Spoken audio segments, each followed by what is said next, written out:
আসসালামু আলাইকুম। বন্যার কারণে ব্রাহ্মণবাড়িয়া জেলার কসবার অবস্থা আরো খারাপের দিকে যাচ্ছে এবং সেই জন্য আমাদের টিম খুব শীঘ্রই রওনা দিবে কসবার উদ্দেশ্যে। আমরা নিজেরা মিলে এখন পর্যন্ত 70,000 টাকা সংগ্রহ করতে পেরেছি। কসবার বায়েক ইউনিয়নের অথবা এর আশেপাশের কেউ কি আছেন যে আমাদেরকে সঠিক তথ্য দিয়ে সহযোগিতা করতে পারবেন এবং আমাদের পাশে থাকতে পারবেন? এই সময় আপনাদের সাহায্যের অনেক প্রয়োজন। যারা সঠিক তথ্য দিয়ে আমাদেরকে সাহায্য করতে পারবেন এবং আমাদের পাশে থাকতে পারবেন তারা একটু কষ্ট করে আমাদের পেজে মেসেজ দিয়ে অথবা এই ভিডিওর কমেন্ট বক্সে কমেন্ট করে আমাদেরকে জানান। তাছাড়া এই মুহূর্তে একটা পিকআপ ট্রাকের আমাদের অনেক বেশি প্রয়োজন, তো কেউ যদি এই সাহায্যটা আমাদেরকে করতে পারেন তাহলে আমরা আপনার প্রতি চিরকৃতজ্ঞ থাকব।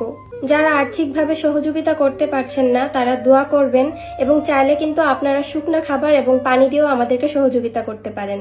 ইতিমধ্যে 1 বস্তা চিরা ও 1 বস্তা মুড়ি এবং 150 পিস স্যালাইন এসেছে আমাদের কাছে। আর আপনাদের কাছে আমার একটা